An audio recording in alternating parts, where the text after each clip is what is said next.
Hello കൂട്ടുകാരെ, നമ്മുടെ വീഡിയോയിലേക്ക് എല്ലാവർക്കും സ്വാഗതം. ഇന്ന് ഞാനിവിടെ ഉണ്ടാക്കാൻ പോകുന്നത് മത്തങ്ങ വൻപയർ എരിശ്ശേരിയാണ്. സദ്യയിലെ പ്രധാന വിഭവമായ എരിശ്ശേരി എങ്ങനെ തയ്യാറാക്കുന്നതെന്ന് നമുക്ക് നോക്കാം. നമുക്ക് എരിശ്ശേരി ഉണ്ടാക്കാനായി വേണ്ട സാധനങ്ങൾ: വൻപയർ, മത്തങ്ങ, തേങ്ങ. വൻപയർ ഇന്നലെ രാത്രി കുതിർത്ത് വെച്ചതാണ്. ഇനി നമുക്ക് മത്തങ്ങ തൊലി കളഞ്ഞ് കുരു നീക്കം ചെയ്ത് ചെറിയ കഷ്ണങ്ങളാക്കി വെക്കാം.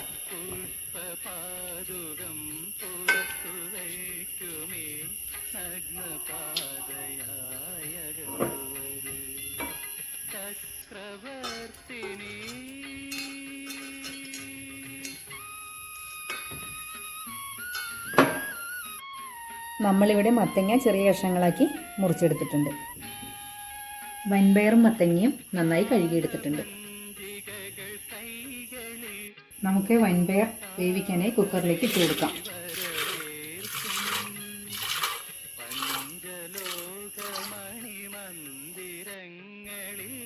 ആവശ്യത്തിന് വെള്ളം ഒഴിച്ചു കൊടുക്കാം.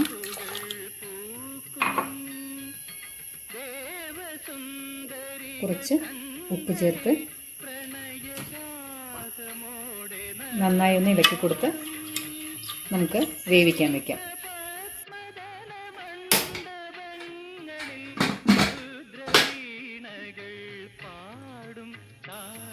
വൻപയർ വെന്ത് വരട്ടെ, അപ്പോഴേക്കും നമുക്ക് അതിനുള്ള അരപ്പ് തയ്യാറാക്കാം.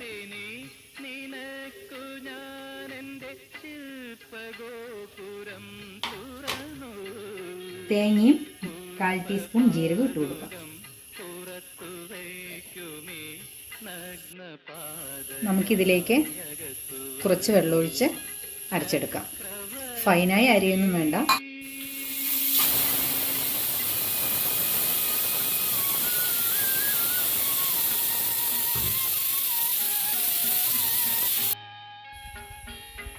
മൂന്ന് വിസിൽ വന്നിട്ടുണ്ട്. നമുക്ക് ഓഫാക്കിയിടാം.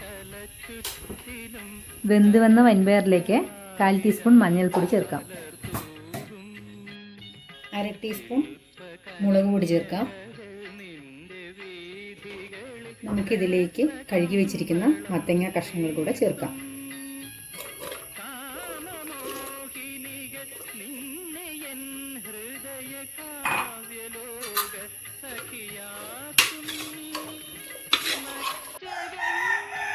ആവശ്യത്തിന് വെള്ളം ഒഴിച്ച് നമുക്ക് നന്നായി ഒന്ന് ഇളക്കി കൊടുക്കാം.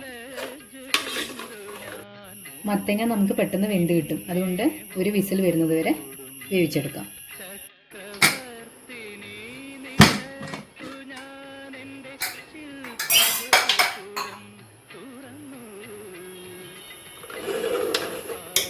മത്തങ്ങ കഷ്ണങ്ങൾ നന്നായി വെന്ത് വന്നിട്ടുണ്ട്. നമുക്കിതൊന്ന് ഉടച്ചു കൊടുക്കാം.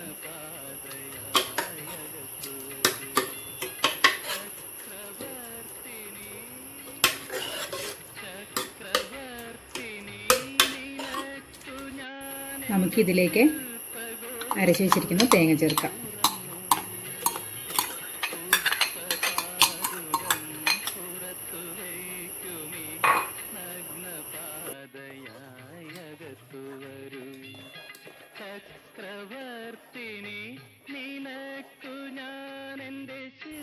ഇതിൻ്റെ പച്ചമണമൊന്ന് മാറി വരട്ടെ. അപ്പോഴേക്കും നമുക്ക് എരിശ്ശേരിയിൽ ലാസ്റ്റ് ചേർക്കാനുള്ള തേങ്ങ വറുത്തെടുക്കാം. ഒരു പാത്രത്തിലേക്ക് എണ്ണ ഒഴിച്ചു കൊടുക്കാം.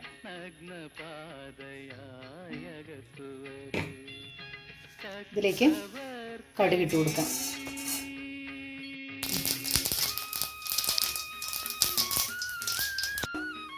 ഇതിലേക്ക് ഉണക്കമുളകും കറിവേപ്പിലയും ചേർക്കാം.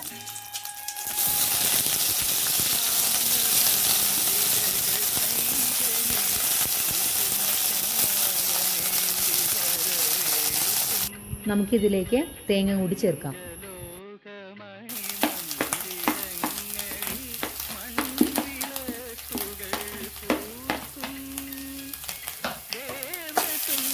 ബ്രൗൺ കളർ ആവുന്നത് വരെ നമുക്ക് ഇളക്കി കൊടുക്കാം. ഇത് റെഡിയായി വന്നിട്ടുണ്ട്. ഈ സമയത്ത് നമുക്ക് കറിയിൽ ഉപ്പുണ്ടോ എന്ന് നോക്കാം. കുറവുണ്ടെങ്കിൽ ആവശ്യത്തിന് ചേർത്ത് കൊടുക്കാം. നമ്മുടെ അരപ്പെല്ലാം ചേർത്ത് പച്ചമണം മാറി വന്നിട്ടുണ്ട്. അതിലേക്ക് നമുക്ക് ഈ വറവിടാം.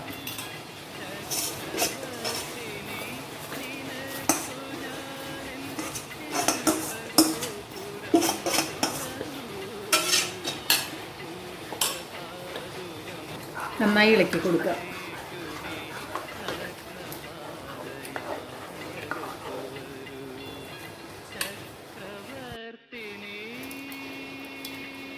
നമ്മുടെ വൻപയർ മത്തനെരിശ്ശേരി തയ്യാറായിട്ടുണ്ട്.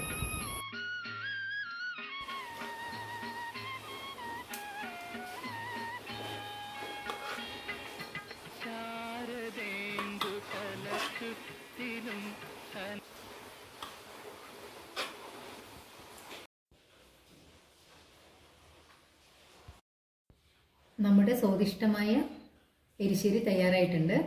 എല്ലാവരും ഉണ്ടാക്കി നോക്കി കമൻറ്റ് ബോക്സിൽ അഭിപ്രായം പറയുക. വീഡിയോ ഇഷ്ടമായാൽ ലൈക്ക് ചെയ്യുക, ഷെയർ ചെയ്യുക, സബ്സ്ക്രൈബ് ചെയ്യുക.